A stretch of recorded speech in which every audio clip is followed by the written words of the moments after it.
You're listening to The Itch, a podcast exploring all things allergy, asthma, and immunology. I'm your co-host, Kortney, a real-life allergy, asthma, and eczema girl. And I'm your second host, Dr. Payal Gupta, a board-certified allergy, asthma, and immunology doctor. Kortney and I hope to balance each other out so that we get you all the information that you want and need about allergies, asthma, and immunology. Hi everyone! This episode is the second part of answering questions on what new allergy sufferers should know. In this part, we tackle the lifestyle side of food allergy diagnosis. So we asked Stefanie Lowe to join us as we talk about things like grocery shopping, navigating labels, how to approach friends and family about your needs, how to find your comfort level, and introducing new foods to your child. A little bit about Stefanie. She's a food allergy advocate and community thought leader. She is a mom of 3, the eldest of which has multiple food allergies, FPIES, asthma, celiac disease, and all 3 manage environmental allergies. If you've ever seen a building light up teal for food allergy awareness, this is because of Stefanie. She is the founder of Turn It Teal, which is a global project committed to raising food allergy awareness by lighting buildings and monuments and bridges teal. And this happens predominantly during Food Allergy Awareness Week in May. Next time you see a teal building, you'll know a little bit more about the person behind it. So without further ado, let's jump in.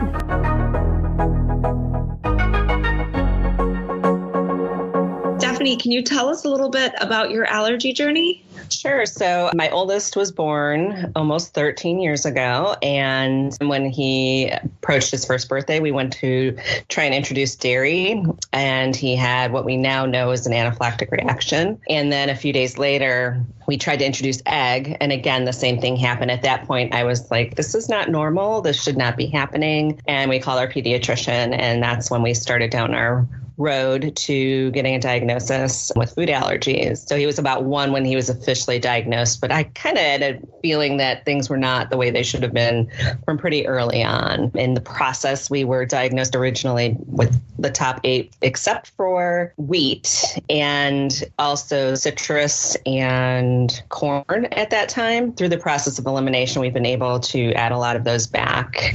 We didn't know a lot about testing at the time and what we should be looking for and what not. So we kind of went down quite a few rabbit holes. Then when he was about 3 or 4, we found out he also has celiac disease. So we added that, which I always kind of chuckle about because he was originally said, wheat was the only top 8 he could have.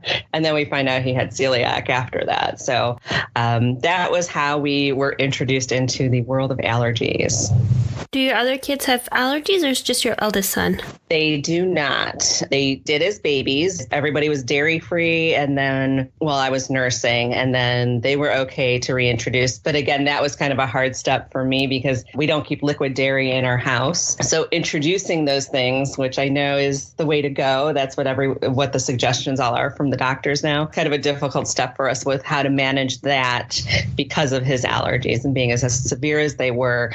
How do we introduce that to the younger kids with keeping him safe at the same time? So that's really interesting because I feel like that might even be a really nice way to lead into the first question. We'll start with the big one. What do we do now? Like I said, that's like the big question. And then it goes more into what do you do at home? What do you do with friends, family, daycare? Stefanie, what would your advice be? Or what should the first thing a new food allergy parent prioritize?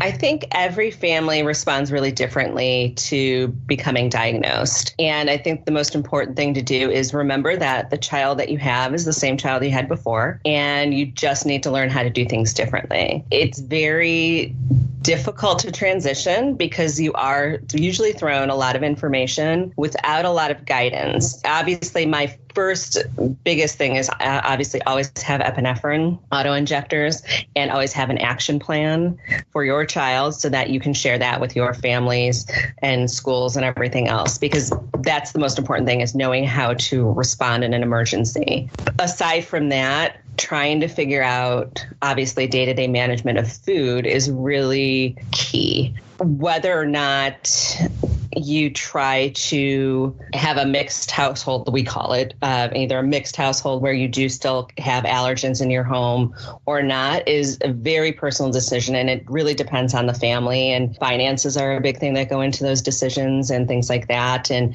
how safe and how comfortable you feel with managing those allergies on a day-to-day basis. In the beginning, we chose to remove everything from our house that was allergenic, because at that point in time, that's where I needed to be. That's where I needed to start, because once I could get to the point where I was comfortable, then we could start seeing, okay, is this working for us as a family? Is it not? Do we need to change things? So knowing where you are coming into it, because I think a lot of what's lost is that when you do get this diagnosis, it isn't just a diagnosis.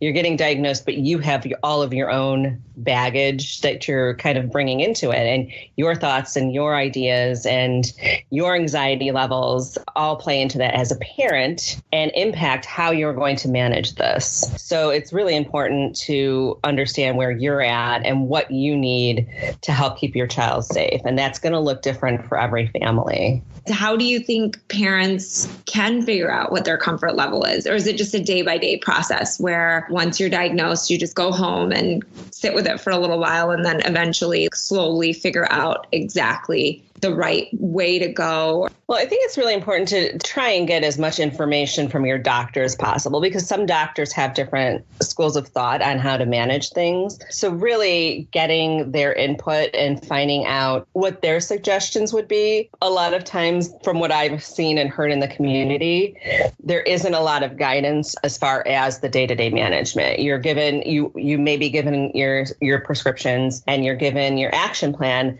but beyond that, it is pretty much up to you to figure out how to maneuver things. I am all about gaining knowledge through research, but it can definitely be a big rabbit hole that you can end up getting sucked into. And it's, again, that's why looking back at your own anxiety and how you manage things, it can really spin your head into a really bad place.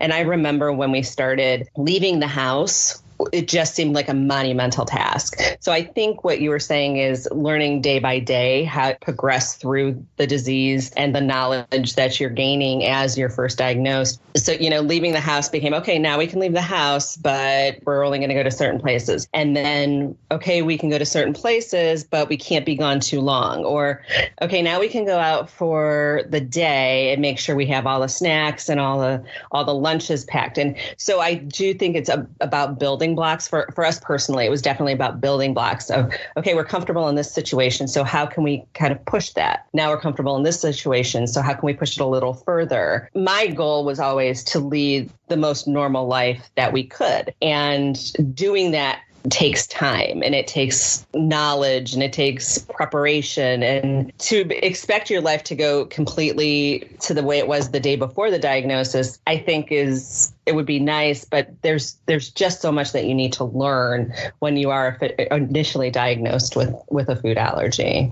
Did you ever seek emotional support, or would you recommend seeking emotional support or some other type of support for parents when they do get this diagnosis? Because I know that a lot of people are talking about quality of life for food allergy parents, and I was just wondering what your thoughts are on that when it comes to having such a drastic lifestyle change. I'm so happy to see all this quality of life data coming out now. And I am so happy to see that a more holistic approach is coming as far as managing the psychosocial and psychological issues that come along with food allergies. One of the ways we celebrate in most cultures is by eating together and celebrating together, and that usually involves food. So the impact of food allergies is so broad on your day-to-day life that it is something that you really need to have a good handle on, because it does impact every aspect of your life. So I am absolutely a huge supporter of, the research coming out and doing anything that you can to improve your quality of life for you as a parent and for your child. Because what I have seen is a lot of times in highly anxious parents, parents end up passing that down in a way to their children. If my kids see me hyper excited about every little thing, then they pick up on that. They're smart. They pick up on that. And then that becomes part of their lives. And I think that is definitely a disservice. With allergies, you have to walk that fine line of that ready state. You do have to be aware. You have to be hyper vigilant.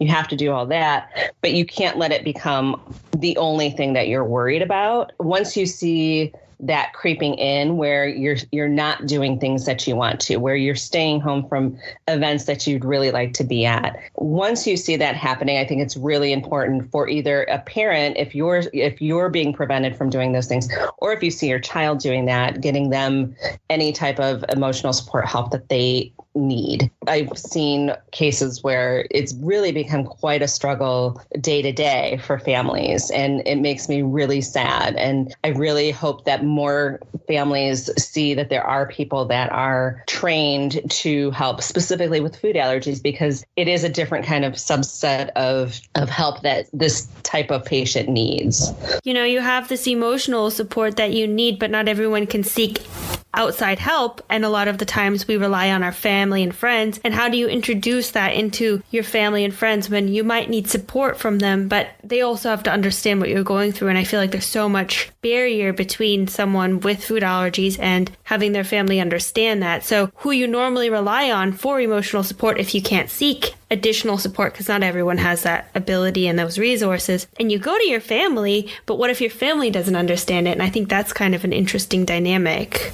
I think those things are really important to remember. And I think that some of the questions that we got, like, how do I find a community and what resources are available? Remembering that, like you said, you did have support before the diagnosis and you still do have that support. And so from what I'm hearing, and I'd like to find out what Stefanie and Kortney, what you think, one of the things that I'm telling a lot of my patients is that it is important to tell your friends and family, and depends on everybody's way of communicating with their friends and family, but to do that in a way that feels right for you, but to let everybody know what's going on and how it's making you feel and what you would like from the people around you in order to feel like you're being supported. I think those conversations, the earlier they happen, the better it is for families. But, I want to know what you guys think, and if you've had any experience with the forums that you're on to see if that works or if it doesn't work. I'll let Stefanie tackle this one first, because I think my perspective is different as a person with food allergies. I mean, the more I learn about my mom's and my dad's journey, about what they had, they didn't have much support because I was really one of the only kids at that time. So their emotional support was really each other, I think. But now there's so much more available. So I'd love to hear what Stefanie has to say on that.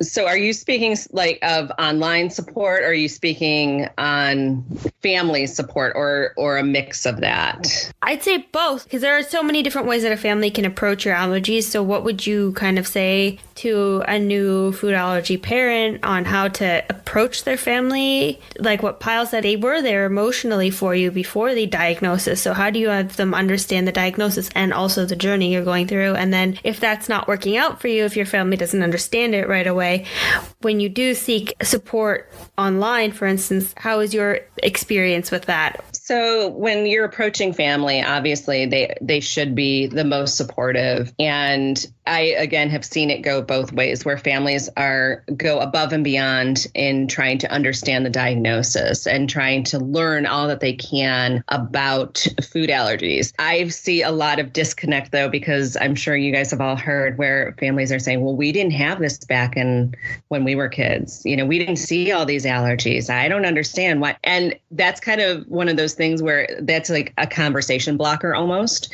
And it's hard to get past that, because as a parent, I think we already feel, I say this all the time, we didn't do anything to cause this. We don't know. We're still looking. We're still learning what has caused this. As much as I say that, though, I think every parent has that little bit of guilt in them. So I think if families say, well, we didn't have this, a lot of times you're already coming at it from a defensive angle almost, because you do feel some of that guilt already. And it really, again, can start spinning you into a really bad headspace. So if you see you're having these conversations that there just seems to be a disconnect.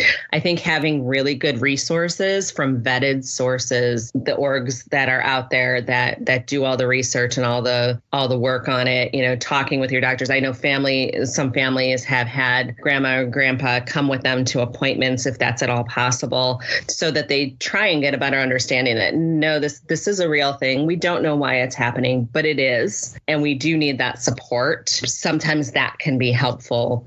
It really depends on the family structure. If you find yourself in a situation where you don't feel like you have that community, I do see people reaching out online, and that can be a blessing and a curse. Again, you can get in some groups where they have phenomenal information. They have moderators that really know what they're talking about, and they will shut down conversations that go off on a tangent that is really going to put people in a bad headspace.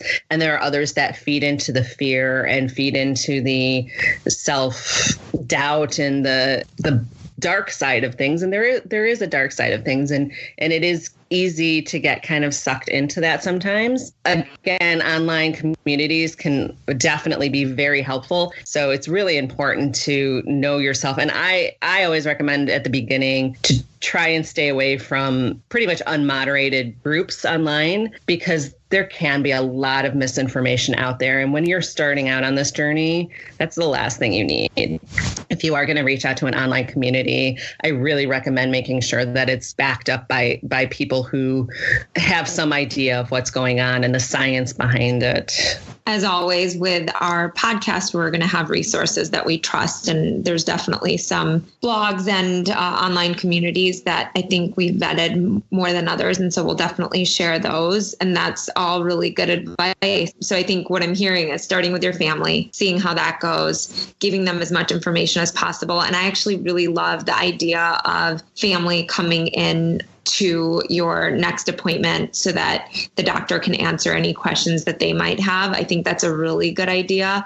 And I think it kind of makes it more real for family members. And then secondly, finding communities online that are trustworthy so that you don't get sucked into those rabbit holes and those scary statements that kind of make you even more scared. One of the other questions we had was first things to do at home. And so I think the first things to do at home are also different for everybody, right? Like you said, you needed to take out all the foods in the beginning and then kind of reintroduce them slowly as you got used to kind of your groove. I know when we talked to, I think it was Meg, she had said that she had put allergenic foods in a totally different area of her kitchen so that she and everybody else knows that this stuff is not available to whichever child is allergic. And I think labeling is what I'm hearing. People in the food allergy community really use a lot of labeling, and I think that's great. And Meg also said it depends on the child, right? Because she knew that her one child would be responsible enough to eat his brother's allergens. So it really also depends on the family dynamic. If you know that your one kid's going to be like crazy messy and have allergens all over the place, maybe that's not the best idea to have the food allergen in the house with that child. But if your kid is more or less responsible, or a messy child might not be responsible, but it depends really on the child. That's a great point. And then you had said, Kortney, that your house was totally not allergen free. So you guys had all your allergens at home, and that I liked what you had said before when we were talking before that episode. Can you talk about that again? Oh, yeah. So I grew up in a household where we had all my allergens. And I think that it's a good thing to have all the allergens in the house in one respect, because I grew up knowing how to manage a space with everything that I'm allergic to. So when I got to university and I had the roommate who ate the poppy seed bagels and didn't wipe the counter and left her peanut butter knife in the sink, I knew how to deal with that and not completely freak out. But again, that's also because I have a family that's very responsible, who was able to manage all of the allergens when I was a kid. My father also has food allergies, and we don't have the same food allergies. So we're managing a lot of different allergies in my household. So it depends on the family. But for us, it made sense to be able to have things for him to eat and things for me to eat. And there were a few things that we just didn't eat at all. Like beef was never in the house, or potatoes were never in the house. And I think that's just because we tried to cook for everyone's allergens, and those things you can easily keep out. But we had soy in the house, we had peanuts in the house, we had almonds in the house, and my mom and sister would eat their peanut butter sandwiches, and we would just hang out in a different room and they would clean up. it's a family dynamic thing. You have to kind of figure it out. And for me personally, as a teenager, I also was okay with everyone having allergens in the house at that point because I didn't want anyone to miss out on eating something. As you get older, you have different levels of responsibility. So as a kid, we just knew not to touch things. You just have your rules in place, and that's how it goes. But I don't know what it would be like with another family or how hectic your household is and whether people are in and out, in and out, in and out. And if that makes sense, then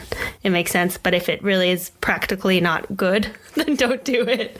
Well, I think you were speaking about the finances too, talking about being able to afford therapy or not. And I think that's the other thing that people don't understand is I think if they are managing one allergen, depending on what it is, it may be easier or more difficult to keep out of the house. But also from a financial standpoint, the longer the list goes, I'm sure, as you know, Kortney, and you're saying your family house you grew up in, is the more allergens that you have to keep out of the house or find replacements for it.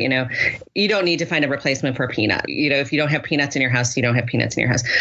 Cooking without dairy is more difficult. So you may need to have a dairy replacement, which dairy replacements are going to be more expensive. So if you're feeding a family of 4 or 5 and cooking allergy free or friendly for all of them, that is going to be more costly than if you did keep some of the allergens in the house and do 2 separate meals. I know for my own sanity, choose to cook for our family all the same. We don't have the allergens in our daily meals just because for me, it's easier. That it's not about finances. It's not about, keeping safe or not safe. It's for my own sanity. I want to be able to not have to be in the kitchen. I'm already in there a ton. I don't want to be in there more, cooking 2 separate meals, one with dairy, one without. So for us, we do have allergens in our house. We are like Meg, we have a cabinet where the contraband, as I call it, lives. And my son knows that I don't even think he knows what's in that cabinet because he knows it's not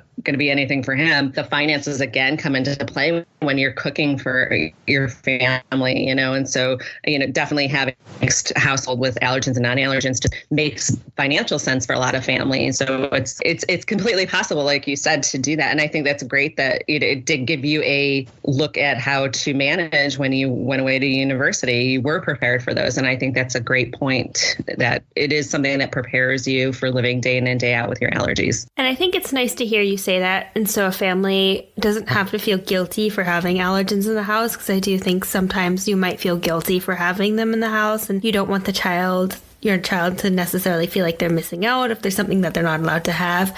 But at the same time, I think as a now food allergy adult, at the same time, it makes you realize that I'm never going to have it. It's going to be around. I'm never going to be able to eat it anyways. So that's just my reality. And then you can move forward with it. And I think that does also give you a more positive outlook on living with allergies instead of just dwelling in the fact that that's never allowed and that makes you feel like it's a foreign thing that's kind of shiny.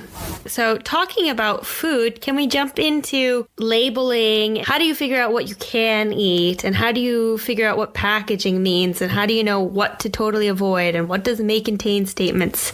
What do those mean? And how do I navigate them? It's a lot of questions, but just in general, when you get into the supermarket after a food allergy diagnosis, what does that process look like? Again, I would start with finding out from your doctor. Some doctors say strictly stay away from may contain or made in a facility, processed on same equipment. But labeling laws are very confusing. They are not necessarily helpful at times, but it's getting better. They are way better than they used to be. There are certain companies that just go above and beyond when it comes to labeling. And there are certain companies that have a not good reputation within the community because of their labeling. And the only way you figure out a lot of information is by calling. Again, depending on your allergens, depending on your doctor's advice, you may feel that you want to call for products. The first shopping trip after diagnosis, you need to go by yourself or with your partner, significant other, grandma, somebody, because I think that's the biggest chance for you to have a breakdown, because you're going to be standing in the store and just going, what can I do? So it's very intimidating. It's very overwhelming. And again, depending on what allergies you've been diagnosed with and are figuring out, it can really mess with your brain. In the beginning, I always say stick with whole foods, the food group, not the store necessarily.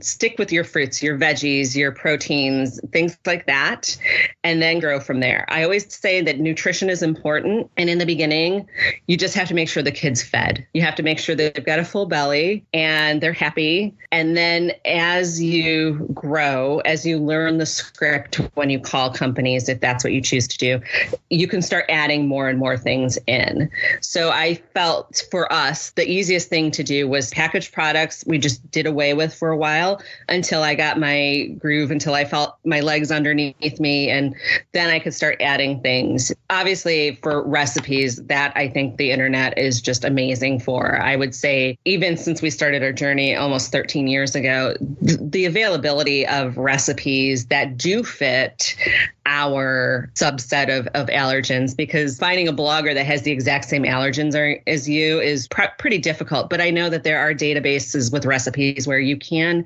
tick, I'm allergic to this, this, this, and this, and it'll bring up recipes, things like that. As you progress, definitely can start adding things. When it comes to the manufacturing, though, and the processing, may contain means different things for different companies. Made in a facility might have some things in place that you wouldn't even dream of. I have had the opportunity to listen in on food manufacturers, programs and things like that, and talk about what they do for food safety. And these companies really are trying. And it's one of those things where they don't know what they don't know. They're looking at things from a microbiologic perspective. They're looking at how do we prevent E. coli or those things from getting into our supply. And now they are coming around to saying, okay, we also need to keep allergens out of our facilities, or how are we going to manage? Do we have a football field size manufacturing plant and stuff with wheat is made at one end and wheat free is at the other end, where there's sheeting and positive airflow, things that you wouldn't even think of that are being thought of by these manufacturers that really are trying to improve their process in order to keep us safe as well. The advice of the first grocery shop, having someone there to be a shoulder to cry on if need be, is really good. Because I know even as a 30-year-old who's lived with allergies their whole life, sometimes I'm standing in the grocery store and I'm just about to have a nervous breakdown. It generally happens when one of my favorite products changes or something. I'm like, are you kidding? I'm going to have to call them or something. And so I think that kind of comes with the territory. But to have someone just hold your hand in that respect is really nice to hear. And maybe it is the other person you're managing the allergies with. Yeah, so I think that this was something new for me as a physician, that food allergy sufferers call the companies. And that to me sounds so daunting, and that I can't believe that parents do that. And I'm wondering now, with the internet, with all these resources we have, are there websites that do that for you? Are there people that are blogging that have gone through and called and figured this out? Because it just seems very redundant to me to have millions of parents calling these companies, checking in and seeing what's new, what's changed, all that kind of stuff. So is there a resource that people are using now? So there are, and this is kind of one of those topics that can go sideways for people. There are lists, and there are people that love lists, and there are those people that hate lists, because as Kortney was just saying, you go to your store and your favorite product has changed. So if I get a list at schools a lot of times will go off of a list. We have a quote unquote safe list.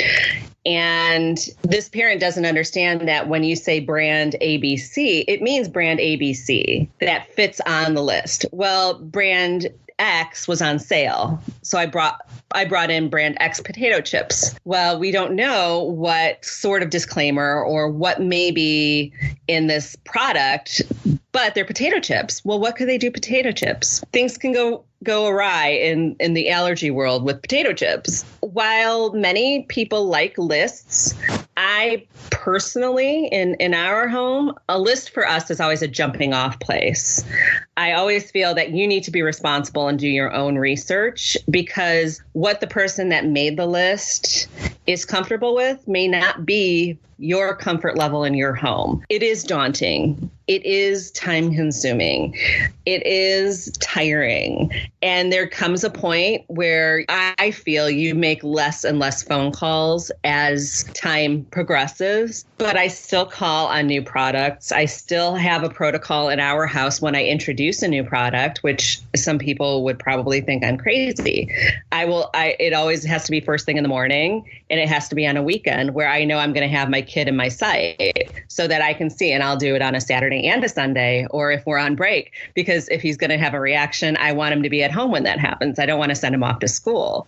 Some people may think that's absolutely crazy, but it's what works for us, and it's what I'm comfortable with. And he knows the program now. He knows that that's how it rolls. I also think he understands that trying a new product away from home is probably not a good idea. I hope that that's at least instilled in him so that, he'll check in with me before he would try something new. I hope that if nothing else, that it's introduced him to that idea that I don't want to try something new when I'm off on a trip. Again, is it excessive? It may be in some people's homes. It may not work for some people. For us in our house and the phone calls and our process when we try something new, that does work for us now. So, and he's getting older now where he has a lot more input. We've been trying to kind of change over the guard lately and definitely putting more of the responsibility on him. So now when he wants to try something, I have made him start doing more of the research and looking into it and looking up manufacturers, calling perhaps if he needs more information. So I want to make him as comfortable as possible with having those conversations. And I feel the younger he starts that, the better. And if I feel like usually I sit there and I'm listening when he makes calls and whatnot. And that includes pharmacy and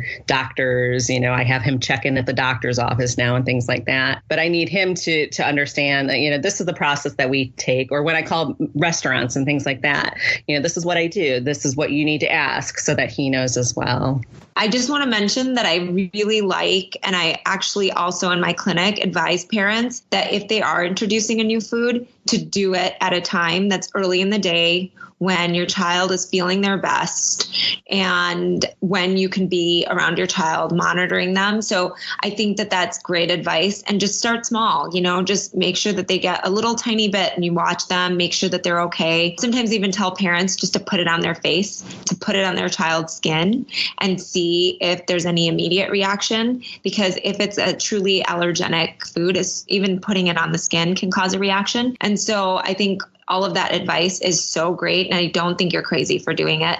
I think that that's absolutely something that parents should do when they're introducing a new product. In terms of labeling for me, in terms of calling, I rarely call, but I also rarely eat packaged foods. Or I don't rarely eat packaged foods, but I have like my go-tos that I know are safe. A lot of the times websites are now getting much better.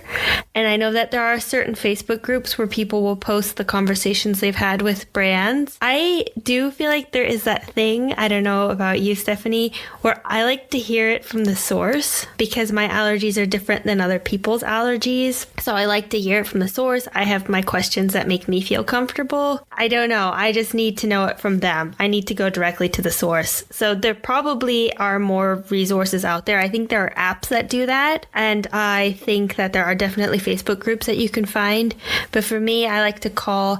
And what's interesting is the last few times I've called, the companies were like ready for that question. They already had their allergy statement. I feel like they get so many calls that they know you're going to ask and they have their like script ready for you. That's kind of a nice thing, is that it doesn't take as long as you think it would take. Right. But that's my whole point. They do have a script. Person that's on that other side isn't allowed to give you a different answer than the other 100 people that are answering those phone calls. What I'm hearing from Stefanie and what I like as a way of visualizing this is this building block idea. So you start with your whole foods in terms of like your non-processed foods, and then you start to gather the brands that you trust, and you find your own comfort level and how they need to be vetted. So whether you need to hear it directly from that company or whether you trust a conversation on a Facebook group. So it's really about your comfort level And there are resources to make your life easier. I mean, if you know that this is the brand of mac and cheese you always ate and you would like to continue having that in your house and you're not sure if they're safe, then you vet them and then you add them into your life. And you can look, there are tons of lists that you start with the list. If you feel comfortable with that list already being properly vetted, then go for it. But if you are still uncertain and you need to hear exactly how they vetted that list or what a company would say, if you do call them, you can call one person and then figure it out from there. Stefanie, I don't know if that's... Again, I think it goes back to that. What does your doctor tell you? If your advice to your patients is there are brands that you can trust and you go with that. And I know there are plenty of people that start out right from the get-go going by the label, and that's good for them. And that's great.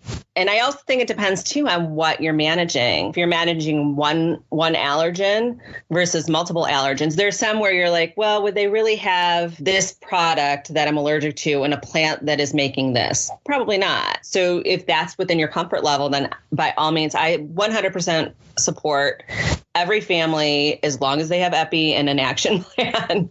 Above and beyond that, it is such an individual system that you have to figure out what works. And I think it's really important for families, if they are feeling overwhelmed, to talk to their doctor and say, okay, I am getting overwhelmed. What would your advice be? Because sometimes I think you leave that first appointment and your head is just spinning and you might not think to ask your doctor, well, wait, how do I shop? So I think it'd be really important to have doctors in on the conversation, coming up with their best practice for what it would look like to go to the store. You know, having a handout or something saying, well, this is how I would proceed at the grocery store. Because if that is excessive and if that is more than an average family needs to take on, then I think having that burden lifted from the get-go would have been amazing for us as a family. We didn't have that available to us. So perhaps it's something that, you know, doctors, the allergists need to start kind of talking about and figuring out what their advice would be for best practice for that first shopping trip. I think sometimes if you don't live it, you don't understand, you know, you tell them this is the information, this is what you need to do, here's your action plan, here are your EPIs, go forth. You are kind of left floundering. And that's why I think a lot of people do turn to the groups and things that can lead them down that rabbit hole. And I think that's exactly what it is. It's more that, well, first of all, doctors don't live this diagnosis unless they do have a child or they personally have a food allergy. And that's why we wanted to have a food allergy parent on this episode, because you are the expert in this area. You are the expert, not me. But two, I think 13 years ago versus now, and I know Ruchi Gupta, who we interviewed recently too, has been in this scenario with her daughter and all the research she's done. What's available for people with food allergies 13 years ago and now is totally different. And so I think the advice that you had to go off of and the brands that you had available, you had to do that. You had to call. And that totally makes sense. And that's why I'm saying right now, in this time that we're in right now when we were at that allergy conference, there was so many brands and so many like top 9 allergy free. It was really cool to see that there are so many brands available now that really pay attention to those things. And so I guess that's where I was coming from, is more just that it seems like that part might possibly be potentially antiquated, but at the same time, you know, again, whatever makes a family feel comfortable. I guess I'm just thinking about new parents listening to this and saying, oh, okay, now I have to call every single time I'm going shopping. And that's just where I wanted to make sure that parents understand that they don't necessarily need to do that. I think the one thing with the allergy-friendly brands, though, is what I've seen is people may not prefer a dairy-free XYZ. So even though it's from an allergy-friendly company, because it excludes more allergens than they're managing, they don't prefer the taste or they don't prefer that brand. So I think that might be one of those situations where the allergy friendliness of a product may not suit that family. You know, buying a peanut-free mac and cheese is easier than buying a dairy-free or a gluten-free mac and cheese. So it's definitely two different. So it's going to depend a lot on what you manage and how what you need to exclude from your diet. And also there is always the economic impact, because you are going to pay more for your gluten, dairy, peanut, tree nut free product than you are your box of blue labeled mac and cheese that is safe for your family because you're managing XYZ allergies versus A, B, and C. Such good points. And I think that also thinking about excluding foods and knowing that that might not be the best idea too for an allergic kid to go to those brands that are top 9 allergen free when your kid only has one of those allergens is also not a good idea, speaking clinically. And so that absolutely makes a lot of sense. So I think what I'm hearing is stick to whole foods in the beginning. If you need to go to packaged foods, pick those foods in the wisest way that you can. And that means sticking to brands that you're comfortable with and finding those lists and relying on other parents that have gone through similar allergens and kind of going from there and using the internet in a savvy way. Yes. And I would add just knowing your comfort level is going to be different from someone else's comfort level, and don't feel guilty about that. So if you feel comfortable eating this one brand that might have an allergen, or you might feel comfortable eating this one brand that has a may contain statement, but you're still okay with it, that's your comfort level. I mean, I have friends who are food allergy adults, and we all have different comfort levels. You know, we've all experienced anaphylaxis, but we all have different comfort levels on what we're going to eat, how we're going to go about eating it, whether you need to call and eat it at home, whether you're okay with trying it somewhere else. You know, we all have a different comfort level. And I think it's the same for parents, probably, is your comfort level is going to be different from another parent's comfort level. Your allergens are different from their allergens, and that also dictates where your comfort level lives. So don't feel guilty about the way you manage your allergies. So Stefanie, this has been so much great information. Thank you so much for talking today. Let's leave off with just the one statement that you wish every food allergy parent would know. My biggest advice, first and foremost and always, is have your epinephrine at all times and have your action plan and share it far and share it wide so that everybody knows how to respond if the need should arise. That's awesome advice. Thank you for listening to today's episode. Remember that all information you hear today is for informational purposes only and are not intended to serve as a substitute for the consultation, diagnosis, and/or medical treatment of a qualified physician or healthcare provider. And also, don't forget to subscribe to our podcast. And if you have a second, help spread the word by rating our podcast and sharing with your friends and family who might also be interested in learning more about allergies, asthma, and immunology. You can always stay up to date by checking out our Instagram, The Itch Podcast, where you can leave questions you are itching to know, or check out our website, which is www.itchpodcast.com, which contains more information about the subjects we covered in today's episode and every episode. Until next time, have a fabulous week.